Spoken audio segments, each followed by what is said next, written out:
I think they're disappointed in what happened in the second half. First half was fine. We played good defense. We had a pass rush. We took the ball away from them. Second half, we had a good drive going at the top of the third quarter and then ended up fumbling the football and then didn't generate any offense to speak of after that.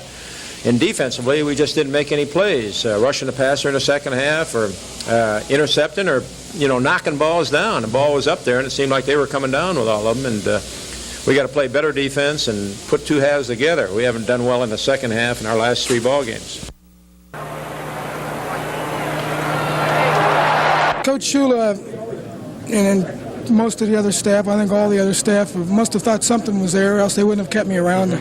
I've always felt that whenever I'm in the ball game, I want to do the job, and I've always had a strong feeling that if I'm at the fullback position, I don't want to let the fullback position, down. I want to be productive. I want to be contributory to the offense. We've got kind of a fullback offense if you think about it, and if we're not carrying the ball, then we're leading a lot of the plays, and it's an important position. I was pleased. I felt like I held the position up, with Norm and Leroy, bumped up a little bit, and that's really what my role is, to help any way I can.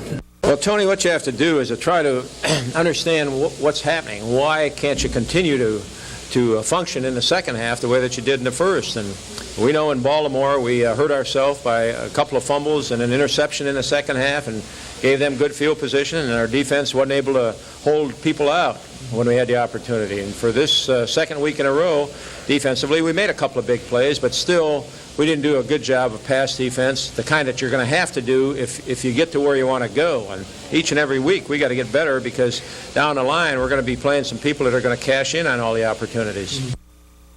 The big concern around the Dolphins training camp this week, besides Seattle, is the fact that Don Shula's offense has not been able to generate any consistency in the second half for the past 3 weeks.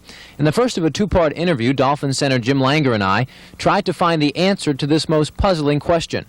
I'm beginning to think it's just a matter of maybe it's coincidence for 3 weeks in a row. I think it's just a situation where it's a funny thing to explain, but for 3 weeks in a row we've had this situation where we get a big lead, and surprisingly it seems that the lead is coming fairly easy. Everything seems to be working so smooth, it's unbelievable. And then we're making a mistake that gives the other team a chance to feel they can win it. And of course, as the game goes on and a team gets to the idea that they can win the ball game, their momentum builds in a hurry, and we just haven't been able to stop that and capitalize ourselves. And I don't think it's something we should push the big red button on. I think it'll just keep playing ball, keep working, and I think it'll take care of itself. Tonight, Langer will give his solution to the problem. Tony Segretto, Channel 4 Sports. I'd be lying if I said I didn't like it. It's all of us ball players are hams. We kind of like to, especially offensive backs, you like to see your name in the paper in a positive note, and you like to feel like that everybody around the community thinks that you contributed to the football team, especially as long as the coaches know that's really the bottom line. But you'd like your neighbor to walk out and say, hey, you played a pretty good game, instead of them coming out and saying, my one neighbor on the one side is an old football coach. He knows what he's talking about, so I can't really argue with him either. So if I have a bad game, I usually hear about it. Dolphins center Jim Langer feels Miami's offensive woes in the second half the past 3 weeks is merely coincidence. Still, he thinks there is a solution. I think the biggest thing we can do is really let it eat on us.